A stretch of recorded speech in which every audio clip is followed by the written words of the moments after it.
Mack Brown goes to convention after he wins a nat. We're very close. I happen to walk in the men's room right before he's getting ready to speak, and I look over. I'm taking a leak right next to Mack Brown. I go, hey! I said, holy you just won the national championship. He looks at me and goes, it's your turn next. You got your Will Ferrell, Snoop Dogg stories. Me and Mack celebrating at the men's room. Coach, that's a real awkward story, Coach. Yeah. Light it.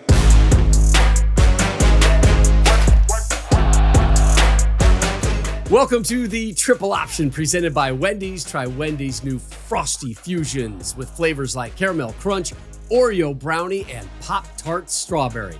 Light it. Mark your timing every week. Just like a beat off. We got a good one today, Stoner. Oh, my God. Do we have a good? Hey, it's good. always lit, though. Good. No. Not good. Great. No. Not great. Coach Meyer, it is an elite show. We don't have fast guys. Coach, where are you at? at? Are you in your bedroom up there? What's that? What room we got up there? See, already one of our guests is chirping in over there. This is classic Matt Leinart. Matt, let me introduce you first, please. Oh, my God. We'll break down everybody's man caves. Prematurely paused. My little wedge.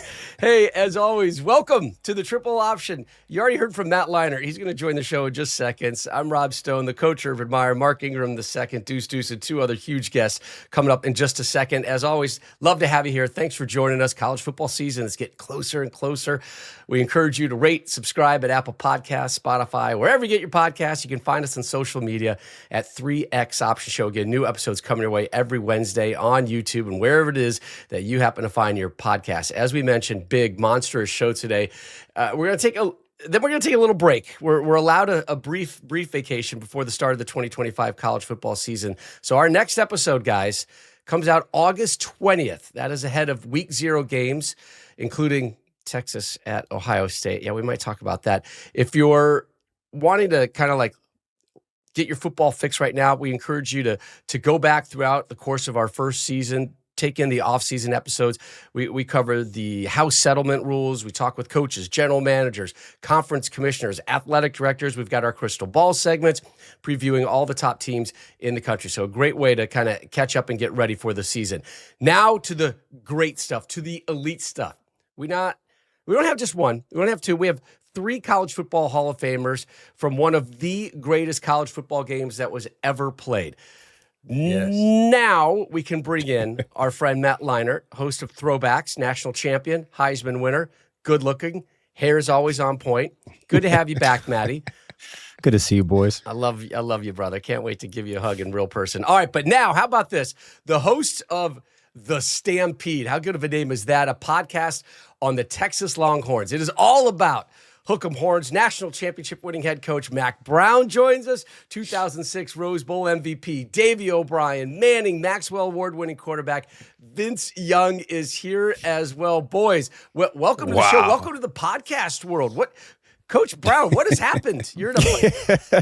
What happened to you and Coach Meyer? Did you guys collude to do some kind of coaching podcast, take over the business?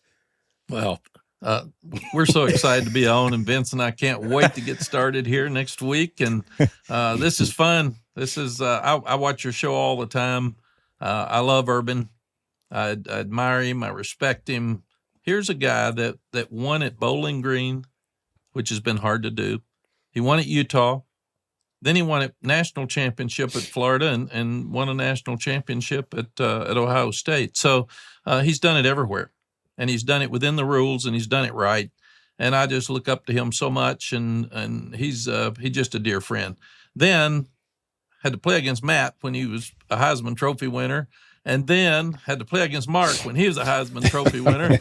And when I had Vince, I was okay with Matt. But when I didn't have Vince and Colt got hurt, I didn't do so well against Mark. So here we are. Oh my God, Mack Brown, you're the best, man. I need more Mack Brown in my life. I think we all need more Mack Brown in our life. All right, so let's talk about the game real quick. We'll all kind of chime in here. I'm fascinated by the different viewpoints. You know, we got a USC viewpoint, we got a Texas Longhorn viewpoint. We're almost at that 20-year anniversary of the game of the century, 06 Rose Bowl, national championship game, Texas USC. We'll go to you, Coach, Vince, and then Maddie. So we'll get our Texas Phil and then USC. Coach, did you have any sense before this game that this was going to be something that people are going to be talking about for decades and really for generations? Well, I did. They were the game of that. I mean, they were the team of the century. Right. They'd won 36 games, I think. They'd won 2 national championships and just dominated everybody. So it was fun to watch them, and what a great challenge. Coaches love challenges. You don't like those games where it's boring and nobody cares, and if you win it, it's unimportant, and if you lose it, you get fired. Those are the tough games for coaches. But when you can look up to a USC with 2 Heisman Trophy winners, it's really cool. And I knew we were good, so we weren't scared.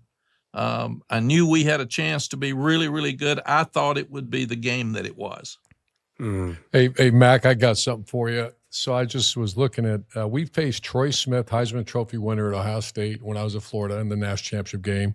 Then Sam Bradford, Heisman Trophy winner in 2008, one of the great teams in college football history. When I first saw the matchup, the first 3 weeks, I was like, we are going to get our butts kicked in, man. I mean, we are going to get destroyed. And then as it got closer to the game, you started seeing a couple nuances that maybe we have a chance. At what point you're playing a team that, like you said, 34-game win streak, Matt Leinart, one of the best to ever do it, Reggie Bush, one of the best to ever do it. At what point did you think, damn, we got a shot at this thing? Right away or as it got closer? Coach, we were in New York, and I was with Vince, and Vince is one of the best players to ever play college football, like these 2 other guys that are sitting here. And it's a special group. And when you're sitting there at the Heisman, right after Reggie won, Vince called our team, who was sitting in the team room, and said, "Game on, man. Game on." And I knew at that moment we had a chance. And then we had a defensive end that made a stupid statement. He said, "They're no good. We're going to kill them." And Vince and I were in New York. We weren't at the press conference, which was a mistake. So then we get home, and I said, "Hey, they've won 36 games. They've beaten everybody. They're maybe the best team ever. Let's don't look like fools and say they're not any good." So let's be like the story of Troy. Let's keep our mouth shut. Let's come in on the boat.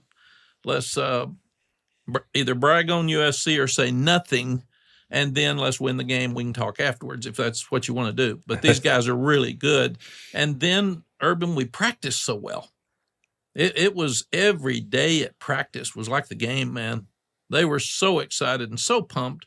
And I did feel like for Matt's bunch, they were playing back at home. They'd been there. It wasn't as exciting for them as it was us. We had just beaten Michigan there, and Vince had made the statement on the podium, "We'll be back." and I said, "What are you doing?" He said, "Coach, national championship next year. We're going to be back." And we started playing against USC stats after we beat Oklahoma. So, I mean, it was really important to this team. This team was standing in front of the TV watching Matt and Reggie beat Notre Dame right in the end with a Bush push. And we sat there and they all cheered. And I said, "What are you doing? We just won a game." And they said, "Man, we want to play USC." So I thought we had the emotional edge because USC was there and we were the ones trying to get there. We had not won a national championship in 35 years, and this was really, really important. And I could see it in the guys' eyes. Vince, is that the way you saw it too? No, that's a coach's perspective. I was my main thing was like, we about to play the best. So what do I need to do as a leader standpoint to, keep us humble, to understand the magnitude of that game? Like Coach just said, first of all, thanks Rob and Coach Myers and Mr. Ingram. I haven't seen you in a while, man. So proud of you, big guy. I appreciate you, big dog. It means a lot. No doubt. Matt Leinart, you already know, baby. Quarterbacks, baby. My brother. My guy. The magnitude of the game was so big. I just want to make sure that the guys stayed humble, because, like Coach Brown know this, when we won the Michigan game, guys came in big-headed after we beat Michigan and forgot about all the rules that Coach Brown had.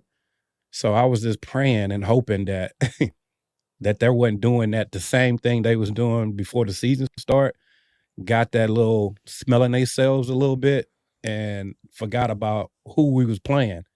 And you got a coach, Coach Carroll, you got Matt Leinart, you got the who's, you got Snoop Dogg, Will Ferrell, you got the whole entire LA behind these boys. So I need us to stay humble and understand the magnitude of the game, so we don't go out there and drop a head and get our butt whooped in front of the entire world. So that was my main thing when I was pissed off because I lost the Heisman for one, and then I wanted these guys not to don't understand what we finna get ourselves into. We finna go play a really good football team, so we need to stay humble. Like Coach said, our preparation and practice, we was zoned in. Man, what was that sideline like before that game, bro? At the Rose Bowl, I hear you saying like Will Ferrell, Snoop Dogg, like Matt, VY. What was that sideline like? I know y'all probably wasn't even paying attention to it, but I know y'all had to like look over there and been like, yo, this is like super dumb legendary. Like, what was it like, bro? What was even better was, and I'll give my perspective in a minute, but after the game, this is just a funny story. A couple nights later, my career's over, tough loss. All the boys went out in LA, and it was the night I met Michael Jordan, and Michael Jordan called me. It's the craziest story. Called me to, and this is the magnitude of the game, called me to his table, and I took a shot with Michael Jordan and Charles Oakley. Oh, wow. And me and my brother, and a bunch of my teammates were there. We were upset, but we're like, man, let's, this is like, we got a week and then we get ready for the NFL draft. And he goes, man, I was there at that game the other night. It was such a great game. And it turns out like he was in the box with like Magic, Charles Barkley, Jordan, and they had hundreds of thousands of dollars on the game. I think I think they put money on us, and we lost the money. But that just spoke. And then obviously McConaughey is a diehard Longhorn, and like it just spoke to the magnitude of that was the game of the century. It was the lead up. It was the build up. Both teams wanted to play each other, like VY said, but yeah, that sideline was. It was. I mean, we were all locked in, man. We were locked in, like we're getting ready to go. It was a battle for sure. Yeah, I was just excited to meet Mickey Mouse. I was. I want to know what Mack Brown and Snoop Dogg went out afterwards and hung out a little bit. We did. We had a little rap. We danced around L.A. and knocked around. I will say a couple of things. I was standing and talking to Pete before the game and looking at their team and said, Greg Davis came up after Pete walked off, and I said, that's the best looking team I've ever seen. Mm-hmm. And Greg Davis, our offensive coordinator, said, well, turn around. Yours looks pretty damn good too. And he was right. And I think there were like 98 players on that field that ended up playing in the NFL. Wow. It was just 98? It was a phenomenal, yeah.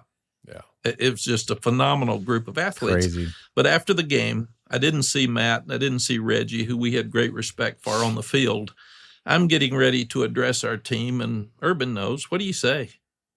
I mean, you win a national championship, especially at Texas. You hadn't won one in 35 years. And somebody tapped me on the shoulder and said, there's two guys that want to see you at the door. And I walked back, and Matt and Reggie had come to the door of the dressing room to say, I'm sorry we missed you on the field. You've got a great team. You deserve to be a champion. Congratulations. And I thought that was one of the classiest things I had ever seen in my life at a time where they were disappointed and down. And not enough is talked about the class that the great athletes have with each other and the respect they have with each other after a game like that. It's crazy. I love that story. Well done, Maddie. Good job, Maddie. Good job, Maddie. Boy, Maddie. Well, Facts. There's just a lot of Longhorn talk here, guys. And let me just a lot of whoopings got him like that. A lot of whoopings got him like that. What'd you say? I think I got this. I swear, I tell everybody this is the gift that keeps on giving. Just this game, I just can't escape the Texas Longhorn. But I'll tell you what, Coach Brown is one of the best, and VY has been like a brother for the last 20 years. Just awesome. I would say from our perspective, and kind of to echo what Coach said, it was we had a 33-game win streak. The big reason why I came back to school was to go for a third, which had never been done. And I just loved being at USC. I loved what we were doing. It was that simple. It was definitely I think the only difference was like we were watching Texas week to week because we just knew how good VY the year before. We're like, man, this team is special. Like it was a collision course, and I know you guys had a couple close games throughout the year too, kind of like we did with Notre Dame. But like Coach said, it's really hard to stay on top. Like we were just so focused on like we almost lost to Fresno State, we almost lost to Notre Dame. We were getting our ass kicked by Arizona State in the first half. It was just a grind week in and week out to really. Just to stay number one, we were chasing history, and but Pete, a lot like how Mack did it, and obviously a lot like Coach did it, all unique in their different ways.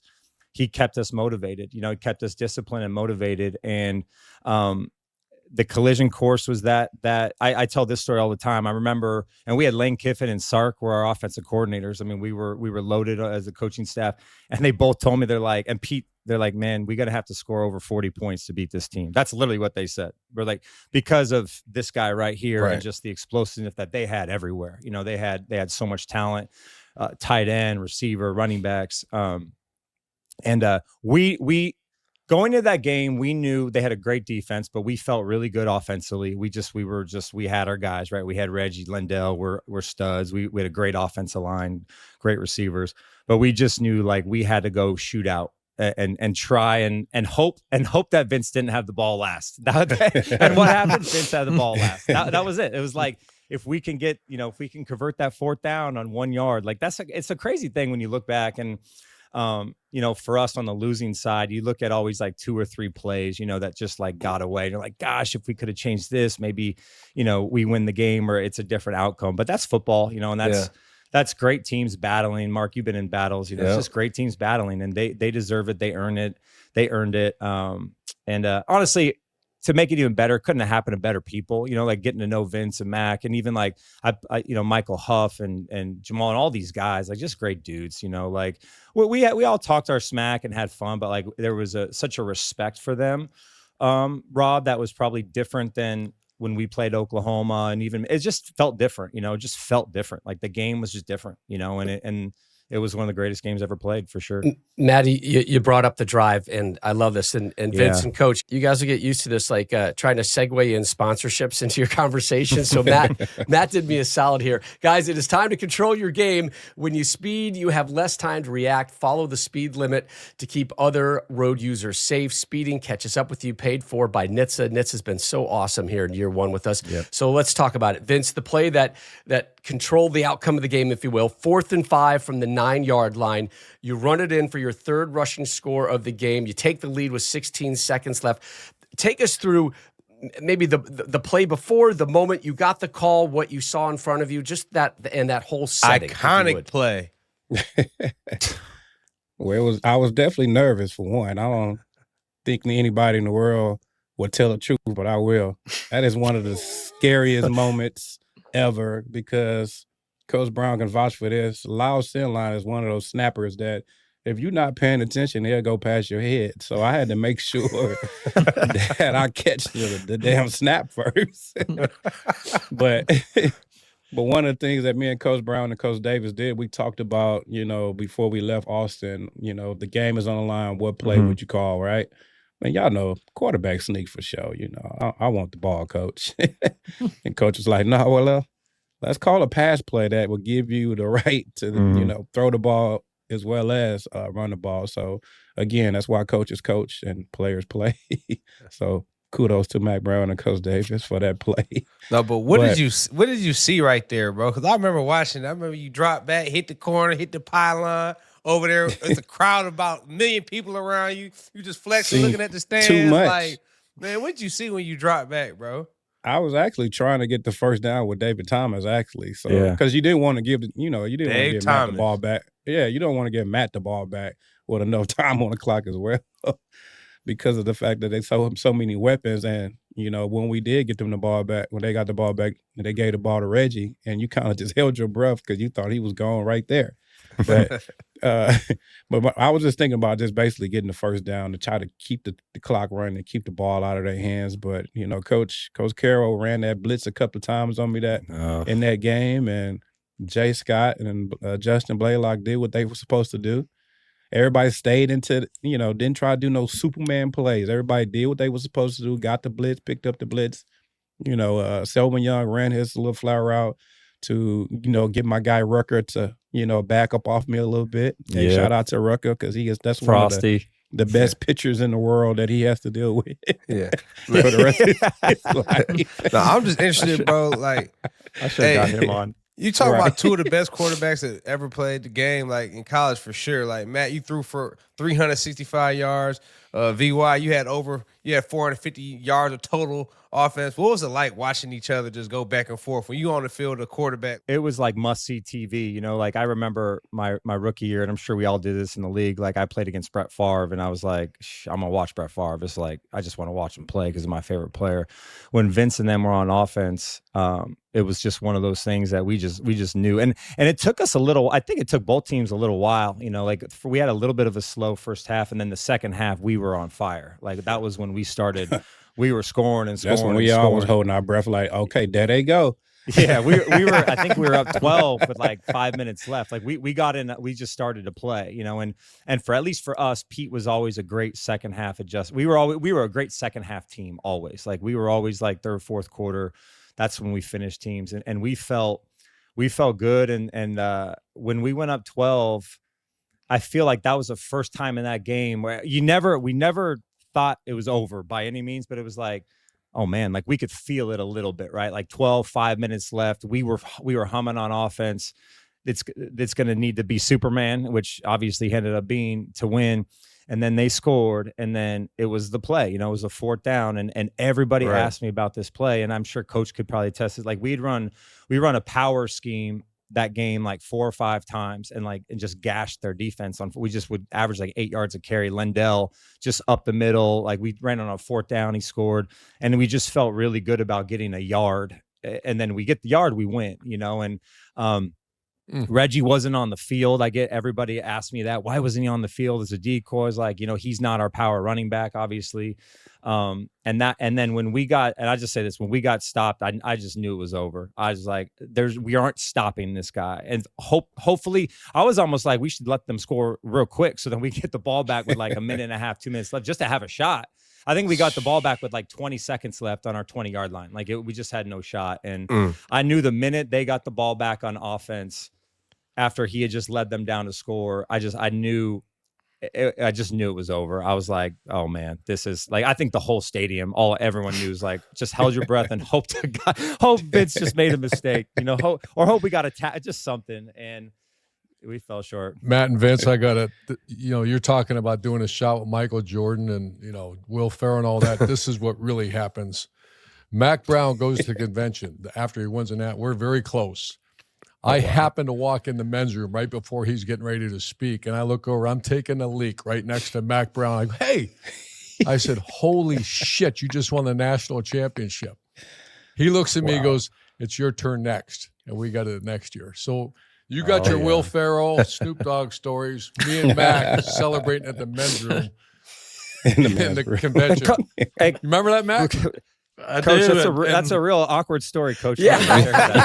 But I do want to, Coach, while we have Coach, all of us on here, Coach Brown, I'm going to ask you, Coach Meyer, in 2004, the year that we went undefeated and smoked Oklahoma, he was undefeated at Utah with Alex Smith and those guys, but they didn't get a shot to play us.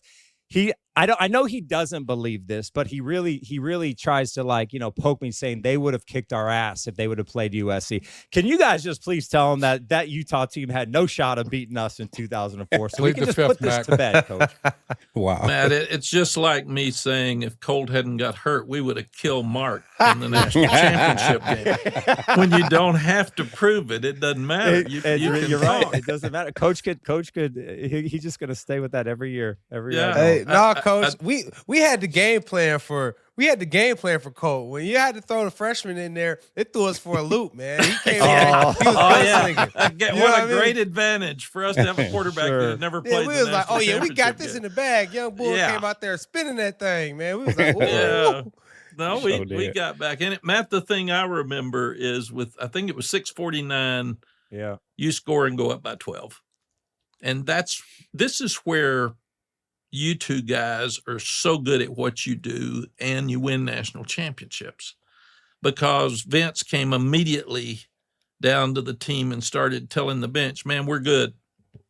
We're good. We're going to win the game. Get your head up. Get us a stop. Just get us a stop, man. I mean, instead of pouting, instead of having heads down, we got two of our best defensive players on the field, one with a broken arm, one with a concussion. Yeah. I mean, things did not look good at that time. And then I remember Gene Chizik, the defensive coordinator, when it was the 4th and 1, and we hadn't stopped Lindell all night. I said, bring them all, man. Bring them all. Bring them all. If you can get 13, put 13 up there. But they're going to hand it to Lindell. You got to bring them all. And he said, what if they throw it? And I said, congratulate them on a great call in a national championship. But they're not going to throw it. They're going to hand it to Lindell because we haven't stopped him all night. Yep. And then Michael Huff shoots through, makes the play in the backfield. And then from that point, Vince on that sideline said, here we go. That's it. We got it. Mm-hmm. And then I told Vince, score, but score slower, because we do not want Matt and the boys to get that ball back again. Do not want them the ball back. No. And then and we had set up with Vince. I love Vince, and I wouldn't be on here if it wasn't for Vince right now. And we always said, what do you like? What do you like? Quarterbacks, they got some plays you like, some you don't like as much. What do you like? And Vince was quick. It's what I want, coach. And we said, you got a great arm, but your legs are the best in the country. So look, man, if it's not there, find you a spot. And he stepped in. And the thing about you type guys that's so cool that people don't understand, Vince scores an iconic play for a lifetime. He doesn't celebrate. He doesn't spike the ball because we need to go for 2. We've got to we're up by 1. We've got to be up by 3. So he takes the ball, he hands it to the official. Wow. He gets back in the huddle. He calls a play. We call a quarterback draw. It doesn't look good. You've got more guys than we've got. And he figures a way to get in the end zone. That's what you guys do. You special players at quarterback find ways to make it happen.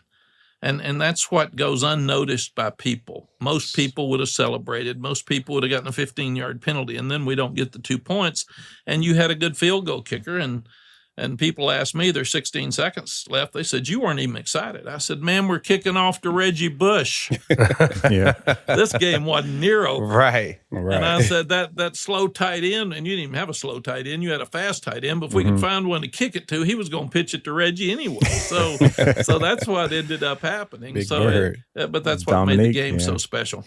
Great Coach story. Brown, everyone wants to know like what it takes to like coach a championship team, like what that entails, like what that looks like for a championship team. What would you say was the difference between that team and other teams that you had coached who were really extremely talented, who kind of made it and just didn't, get over the edge? What would you say is the difference between that team and some other really talented teams that you had that didn't quite make it to that, that point?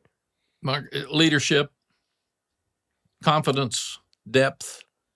In the summer, after the off-season program in the morning, I go downstairs in the locker room, and Vince has written on the grease board, we had Ohio State the second game of the season, and they would have probably played USC if they had beaten us that day. They were that good.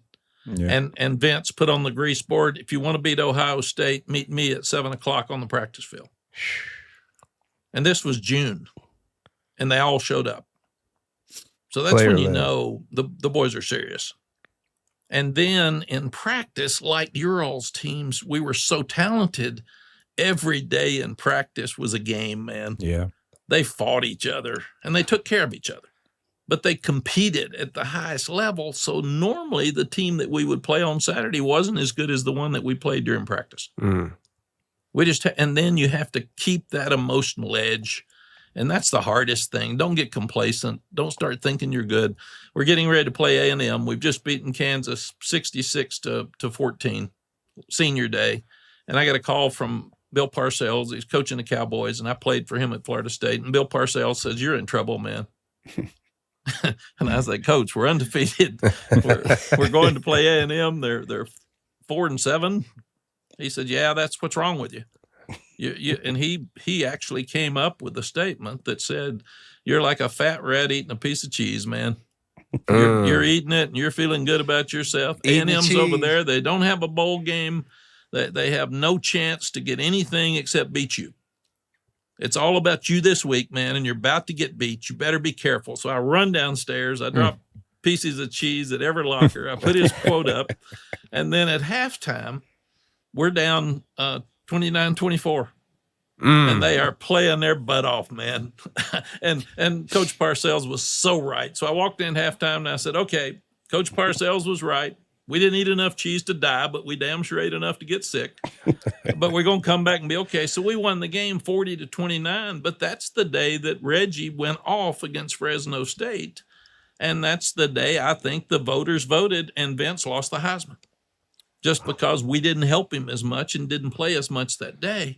But that team learned from that and came back and just got better and better. How many teams are mature enough that after you beat Oklahoma, you can say, okay, we're going to compare our stats against USC stats every game for the rest of the year. So we'd put the Oklahoma State game to bed, and then we'd say, okay, here's what USC did, and here's what we did. We didn't do well enough. We turned the ball over too much. We gave up too many rushing yards. We would not have beaten USC today. That's how mature this team was, and it was. That's why they were so fun to coach. Player-led team. Player-led. Love this conversation. Coach Brown, Mack, Matt, you guys, thanks for talking about, thanks for reliving, thanks for bringing up some old wounds for old Mr. Matt over there, guys. Matt is okay, man. He got 2 natties, a Heisman. Matt'll be all right. He's all right. He's moved on. Well, That's part of his I had legacy. wounds from Mark. Mark had wounds for me. Yeah. So, I mean, we pass it around. We all a family now. Let's We bring all it got in. a couple Group of- hug. We are. We all Group got, hug, there group you go, hug. Mark. Give us the big podcast hug over there. You can see Natty on the throwbacks. Welcome to the podcast world, Vince and the Stampede. Yeah. With your former coach, Mack Brown. VY, Natty, we'll let you go, but coming up after the break, we're going to keep Coach Brown around a little bit longer. We're going to talk the current state of college football with 3 of the greatest to ever take the college football field. Light it. If you love Wendy's classic Frosty flavors, we have got some big news for you. There are all new Frosty Swirl and Frosty Fusion flavors. So, yeah, it's the same creamy treat that you've always loved, now with a flavor refresh. So what are these new flavors? Well, Stoner, thanks for asking. There are a lot, so I'm just going to list them, okay?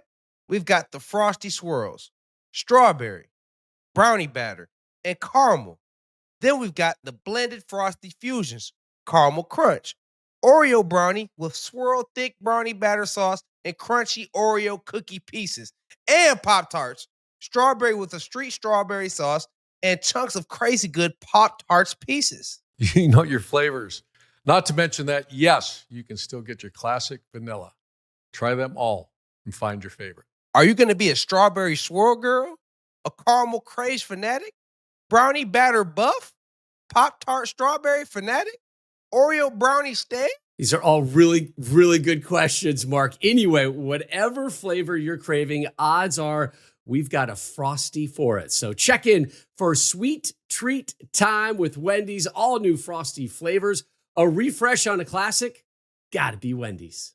Baseball fans, BetMGM is giving you the chance to win a prize every day during the baseball season. Step into the batter's box for BetMGM's Swing for the Fences free-to-play game. Log in every day for your chance to win. All you need to do is pick an area of the strike zone and take your best swing. If you get a single, double, triple, or home run, you'll receive a prize. Smash a home run to collect a bonus bet on us. Just log into your BetMGM Sports account to get started. Then visit your promotions section to access the Swing for the Fences free-to-play game. Swing for the fences with BetMGM. BetMGM and GameSense remind you to play responsibly. See BetMGM.com for terms. This U.S. promotional offer not available in D.C., Mississippi, New York, Nevada, Ontario, or Puerto Rico. Gambling problem? Call 1-800-GAMBLER. Available in the U.S. For New York, call 877-8-HOPE-NY or text HOPE-NY 467-369. For Arizona, call 1-800-NEXT-STEP. For Massachusetts, 1-800-327-5050. For Iowa, 1-800-BETS-OFF. For Puerto Rico, 1-800-981-0023. For West Virginia, visit www.1800gambler.net. Subject to eligibility requirements in partnership with Kansas Crossing Casino and Hotel. When you speed while driving, you have less time to react to whatever comes across your path. A sharp turn could take you by surprise, causing you to veer off the road.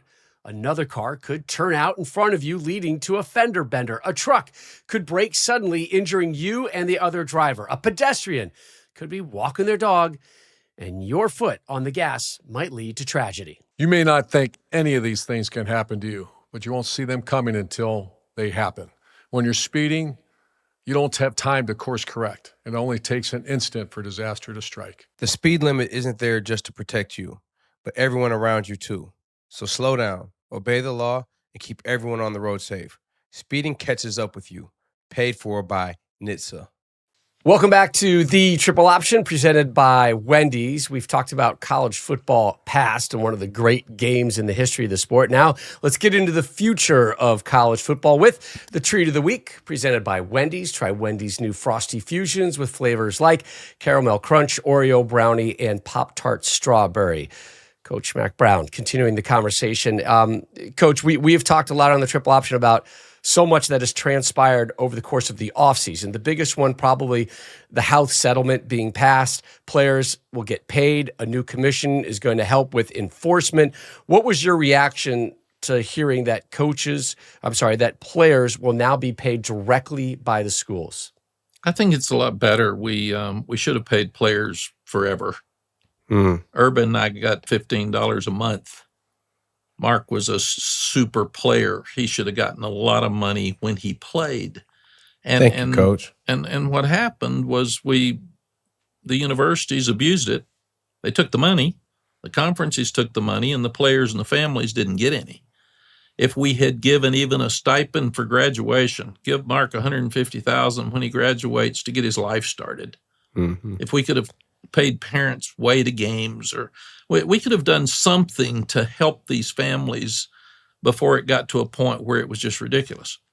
And then what we do, we panic and we get all the toothpaste out of the tube and we make decisions. A lot of smart people that maybe didn't have enough common sense made decisions that have bad consequences.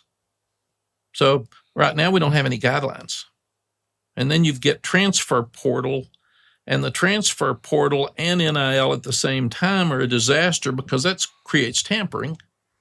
And if a guy transfers one time, he's got a 63% chance to graduate because a lot of his courses don't transfer. If he transfers 4 or 5 times, he's not going to graduate. Then he's not going to have a home. He's not going to have boosters that he gets to know that are favorite players. He's not going to get a job in that community when he gets out. And I'm really worried about kids making more money in NIL up front than they make when they get through with school. And then they don't have a job. Then they're homeless. And then we got mental health issues. So I think we've really got some problems here that we need to address. We've got to address them immediately, and we've got to get them fixed. Yeah. You know, Mac, you and I talked when I was at Florida and you were at Texas and I was at Ohio State, I mean, at least weekly about, you know, first of all, NCAA issues, compliance issues, and, you know, how to enforce it. And there's new college football commission out. But before I go there, I want to go quickly down memory lane here. And this is probably even pre-Mark, or it might even be Mark Ingram era. You were not allowed to feed the players. You were not allowed. I mean, it went so far one way with the NCAA that forget about making sure that their families can go travel to bowl games. But you were not, there was a rule where you were allowed to give them a bagel without cream cheese. And I remember I'd sit in those meetings. We both would. And we'd say, what in the hell are we talking about? We got grown men practicing daily. The training tables were awful back then, and you've gone so far. So, and then you have guys on staffs, even our own staff, with every time there's a rule, how do we overcome this rule? You can't throw football in the off season. Okay, let's take towels, wrap them in tape, and start throwing them. And I'd be, what are we doing? Well, so-and-so school's doing this. So a question for you, Mac. This college football commission, the person that's going to be in charge, Julie Rowe, a dear friend of ours, vice president of enforcement from NCAA, I spent a lot of time with her on the phone. She was a very good friend, is a very good friend. She said this issues are still going to be the issues, and this. There's no subpoena power. And she said that's a federal and that's a state legal. You can't subpoena people. So the expediting any issues, not going to happen, she says. And the second problem with current enforcement is litigation. The minute someone comes down on someone, they get sued. That Tom Mars guy, or, you know, it's a major lawsuit and the NCAA loses. Here is why I'm so skeptical. Those two issues are still there. I don't care who's in charge, unless you get subpoena power and unless you get absolutely no litigation. That's what the NFL has. You can't. NFL's under one. It's under one umbrella. Everybody signs the same rules. NCAA is not that way, and neither is this College Football Commission. Any comment on that? Yes, I totally agree. And I've always hated rules that they can't make sure that people abide by. It's not a rule if everybody can break it and nothing happens. There's no consequences.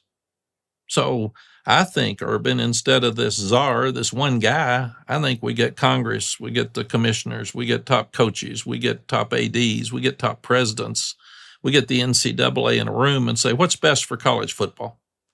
It's a great game. It's been super for all of us. What's best for the players? What's best for the families? What's best for the fans? What's best for the coaches? Coaches are making more money than ever before, and they're miserable. They're just miserable because there's no rules, and they don't know what to do. And you're so right. Forever, there were summer workouts where we couldn't go watch the players, but some guys would go watch the players, and then when compliance would come, they'd have a song that would play to say, go hide. And they'd run and hide. So they're just cheating. I mean, it's just it. And I mean, I know that for a fact. Some would the 20-hour-a-week rule. People just laugh at the 20-hour-a-week rule, and then you and I were trying to do it right. So we'd say, nope, can't do that.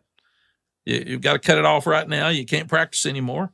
Like you said, the guys, I always hated spring break when guys didn't have a place to go. They couldn't afford to go home.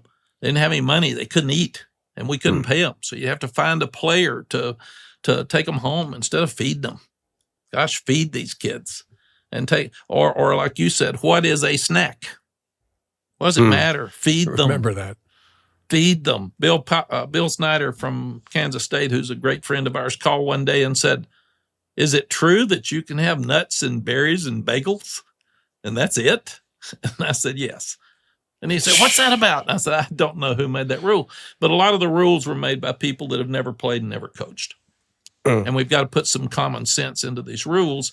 And I think, Coach, we've got to go more the NFL rules. If the NFL doesn't have these issues, then why don't we're paying players? We're not amateur anymore. Right. We're not amateurism. Right. Players getting paid. So let's go. Let's be the mini NFL because that's what we are. We're the mini NFL without guidelines. Let's get us some guidelines. Get a salary cap. Get collective bargaining. Let's make this thing where it fits. So Mark and Rob, Mack and I would go to the NCAA convention every year. And we'd always sit next to each other, and we'd be on some committees sometimes, and you'd sit and you'd look up there, and there'd be an assistant commissioner from the Sun Belt Conference. There'd be assistant athletic director from Old Dominion, and I'm not picking on those schools, but you have the top 50 programs, maybe top 25 programs are operating at a whole different level. Why in the world do we have someone from the Sun Belt Conference giving their opinion about how this should go on? And this went on for 20 years. And this is, where we're at today. We are where we are at today, in my mind, because of the mismanagement and some leadership issues. I think everybody's heart was in a good place. They wanted to do the right thing, but you had people pulling strings that should not have been doing that. It should have been like-minded universities have like-minded issues. And that's not the same as, the Mack conference versus the SEC. It's a completely different animal. So I just witnessed it, Mack. I know you witnessed it. We look at each other every year. I'd sit right next to you. And we look at each other and say, what in the hell are we talking about here? Yeah, well, they've got to separate divisions and have a ruling body for each division. I even think, Coach, that the group of five should have their own national championship, have a playoff, just like FCS. Their teams are not going to win the national championship. They're not going to be able to pay $20 million to these kids. Let them have a chance, every one of them, to win a national championship, have their own Heisman, have their own Lombardi Award, Butkus Award. And I just think we separate the divisions and let them play, and it'd be fun. I would watch a great championship game between a group of five, two teams. Right. But watching a group of five play Alabama in the first round is a waste in many cases. Well, Coach, man, you've always been a player's coach. Like, what advice would you give to like today's coaches that have to operate these teams like NFL GMs? Like, I'm interested from your point of view. You've been so successful. You've been a player's coach. Like, what advice would you give to these young coaches today who have to manage their rosters like NFL GMs? Mark, most of the jobs have a higher expectation than they have commitment. And that's really difficult for the coaches. And then people say, well, you knew the deal. Why'd you take it? Well, maybe you couldn't get anything else for the young coach. That's what he's got to do. Urban took Bowling Green. He had to make it work. And if he didn't, then he wouldn't have gotten Utah. I mean, that's the process that we go through. What I would tell young coaches is you got to be you, man. You still got to have your discipline. You see some teams with a lot of money that are spending it and they're still losing. You've still got to evaluate right. Who do you pay? Paying the wrong players. Paying the wrong players. What's the value of each player? Do you go to the portal instead of going to the high schools? You got some decisions to make now with your evaluations, but evaluations are more important than ever before. And if we're sitting there, I had 3 ex-NFL guys on our staff last year, and I said, talk to me about salary cap.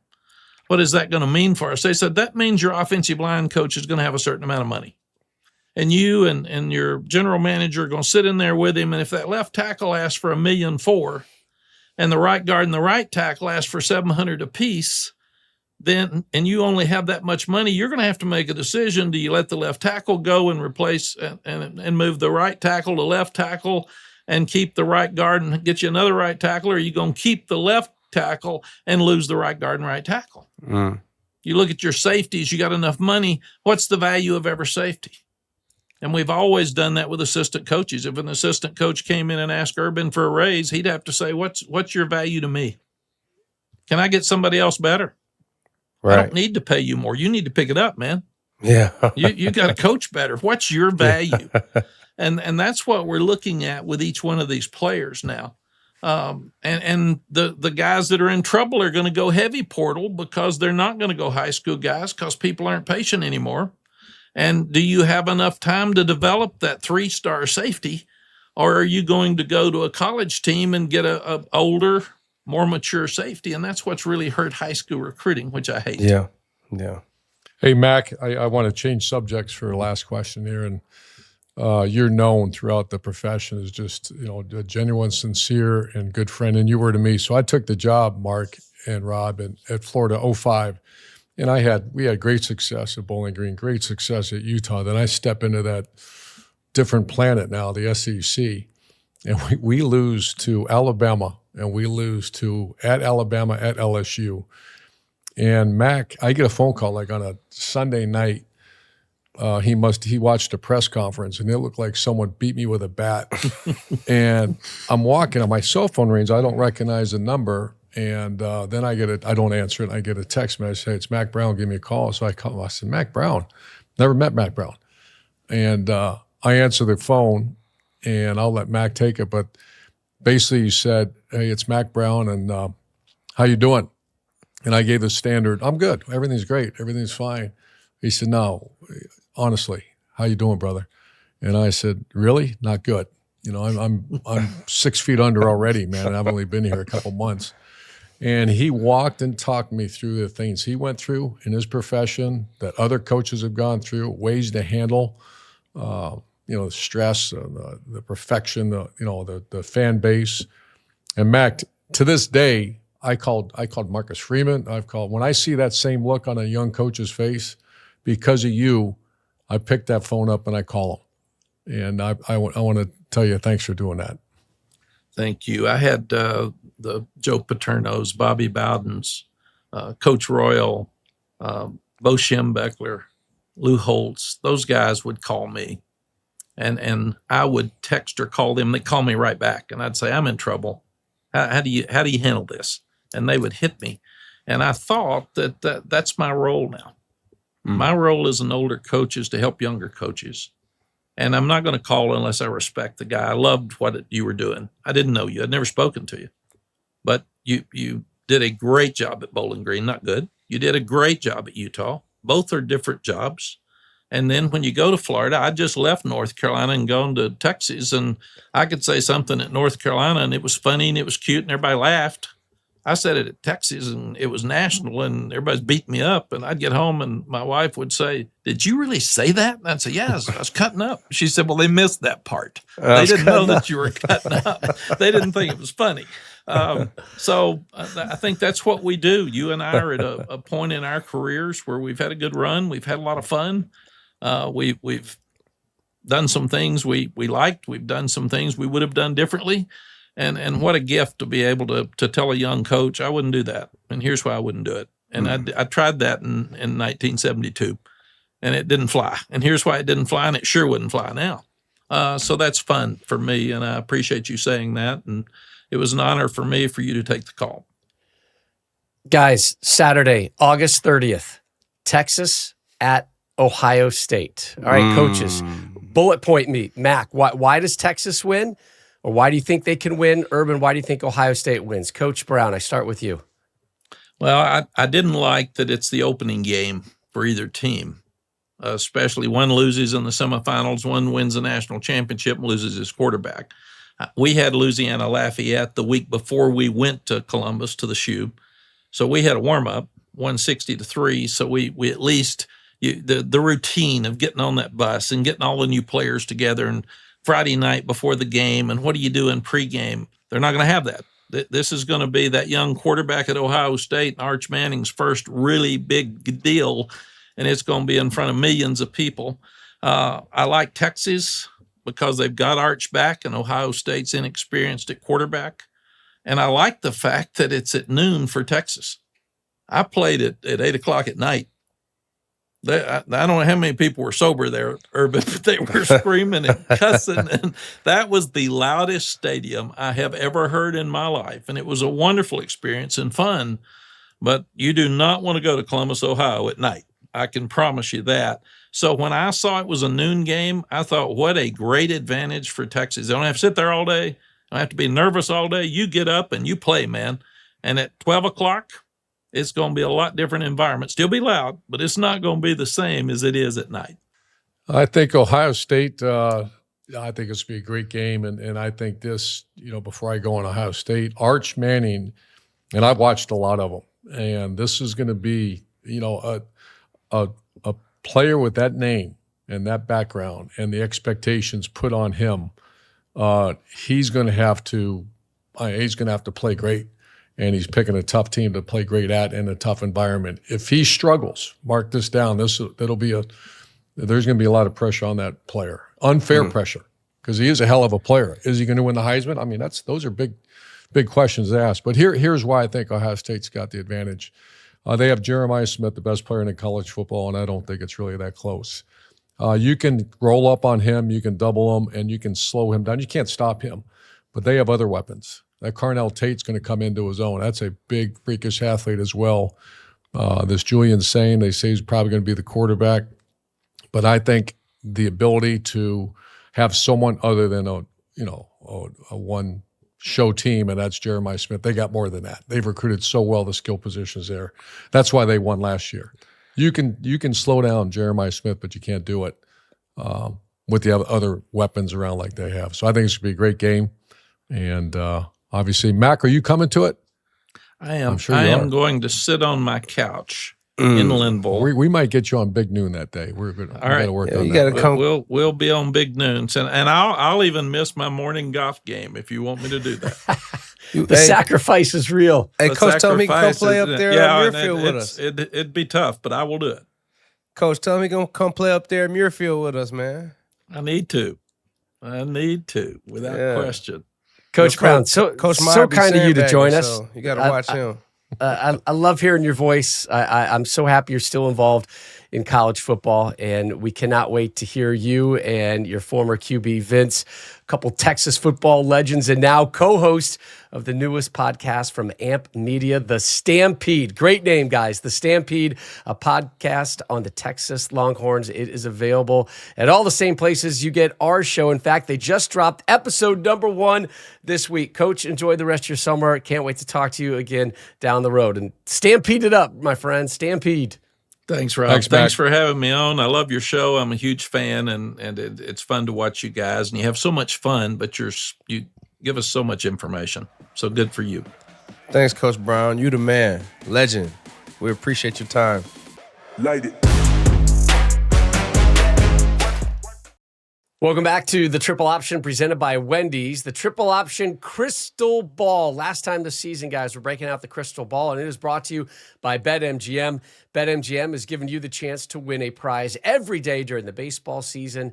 Step into the batter's box for BetMGM's Swing for the Fences free-to-play game. Visit BetMGM app to access the game, and you will score a prize if you hit a single, double, triple, or a home run. So, guys, we're going to go in the Wayback Machine right now. Okay? The Wayback. And we're going to remind you guys a little bit about what we did when the college season ended. All right. We talked about who we think is going to win it all and who we see as maybe our dark horse team. So, Coach, you and Mark both had Texas as your national champion.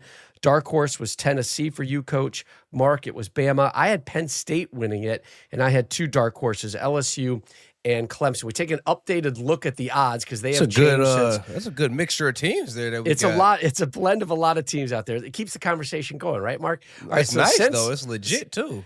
Since then, remember, we've had the spring transfer portal. We had spring games. Odds have changed, so we're going to revisit these odds about a month until the season starts. So Ohio State and Texas right now, guys, both at plus 500. They are seen as the teams to beat. By the way, they meet in the opening game this season in Columbus, followed by Georgia at plus 650, Penn State at plus 800. So two SECs, two Big Tens right there. Another Big Ten, Oregon plus 850.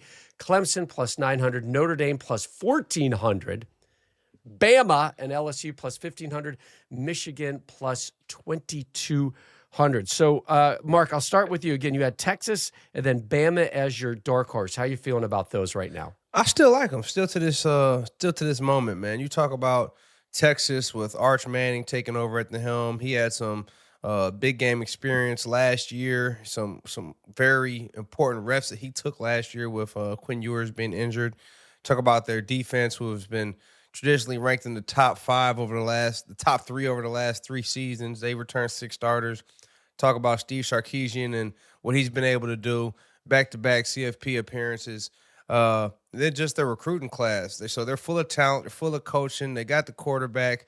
They got talent all over. Their schedule isn't too grueling, even though SEC has, I think, the top 11 hardest schedules in college football. I like Texas right now with the outlook. It pains me to say it, but I like Texas and their outlook right now with what they have going on and what they've built on and the momentum they're building on. And then Alabama, man, they're still the Alabama. Got Ty Simpson, the projected starter. Got talent all over the offense, at wide receiver, at running back, at talent all over the defense. Kalen DeBoer, they're super motivated coming into off that season that they had last year. A couple tough losses at the end of the season. So I like my favorite in Texas, and I like my dark horse in my Crimson Tide still to this moment right now. All right. So nothing's changed for you, Coach. Yeah, let's talk about Texas for a minute. I think in recent history, Arch Manning is going to have the most pressure. And I was trying to go back. I had Chris Leak was enormous pressure because he was the #1 player in America coming out of high school. You had Tim Tebow. You had Cam Newton. You had these quarterbacks that Scam Newton. I mean, that had so much pressure, and it impacts them. And especially when you start, Mark said a comment, I don't want this to go by easily here. The 11 most difficult schedules in college football next year are all SEC schools. So that's what Arch Manning has to face. Yeah. So I remember a guy sat there right in This front of isn't me too bad, after we though. won a bowl game, and he said, how does it feel knowing that anything other than undefeated season and a national championship is a failure? That's what Arch Manning's facing, only he's Undefeated not 50 years season, old. not necessarily, because Ohio State didn't have an undefeated season. They won the national championship, and it was a success. Right. I'm not saying what's success or not. I'm saying the fans. Right. The media, they're going to be beating that guy to death if he doesn't have.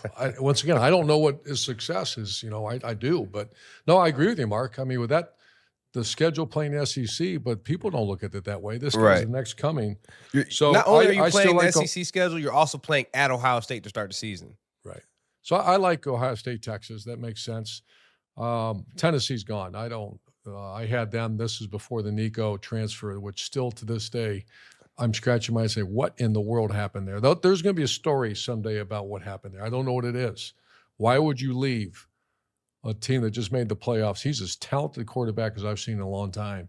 And he's at UCLA, which is great, but he's For less I don't money, I understand that. believe. But Penn State is the one team that they're kind of following the pattern that the Wolverines did and the Buckeyes did with an extremely veteran team, which I think now is the playbook to go win a championship. Yeah. Because you're coaching seniors. I never coach seniors. They're all gone by the time, the Mark Ingrams of the world, they're gone after your third year. Now you're getting fourth year. You imagine what that's like, Mark, to be on a team with a bunch of fourth year players that are grown men. Man. That are, that's Battle night and day tested. compared to freshman, sophomore. Yeah. And oh, by the way, a returning Drew Aller get starter it done? under center. Yeah, that's the question, but that's also a perk. A lot of these other programs that we're talking about right now, Ohio State, Texas, Oregon, changes at quarterback. Who knows what you're really going to get? We feel good. I think if you were with Ohio State or Texas or in Eugene, you're like, we're going to be okay, but are we going to be as good at that position as we were the prior year? That's why I like the LSUs. That's why I like the Clemsons. That's why I like the Penn State. That stability under center goes a long way. Goes a long way. Yes, it does. It's going to be a fun season, man. I'm really I love the fact So that we had all revisit these your different- choices, Stoner. How do you feel? I had Penn State, and I feel like the same way that, Mark, you and I have felt about Penn State for the last year and a half. Like, all right, Coach Franklin, we talked to him earlier this season, right? Like, go win the big one, right? Yep. Like, go Win the prove ones you're a that big matter. dog. And it is lining up to Coach's point that they've got a lot of the things in line for them to get over that hump, if you will. And then I just said LSU and Clemson as dark horses. Hell yeah, I'll take those two as dark horses again. Ain't gonna Starting lie. quarterbacks. A Heisman may find its way to one of those Death Valleys for sure. As I long feel as it's good not about LSU, them. I'll take it. Shoot. Okay, that's all right. That's all right. We don't have to fight against this one. All right, so here we're almost here, guys. We're almost here. You can see the smile on our face. I cannot wait. Also looking forward to a quick break. We'll talk about that in a second. Remember, follow, subscribe, rate us on YouTube, Apple Podcasts, Spotify, wherever you get your podcasts, as well as across social media. We are at 3X Option Show. Thank you to our awesome sponsors all season long, the great folks at Wendy's, NHTSA, BetMGM. And remember, we're taking a little break, just a baby break. We will be back August 20th ahead of week 0. Again, you need your college football fix. We encourage you to go back to previous episodes of the Triple Option to get yourself ready for the upcoming 2025 college football season. Boys, enjoy your baby break. Only a baby break. Mini And then we're break. back at it with the Triple Option next season. Yeah.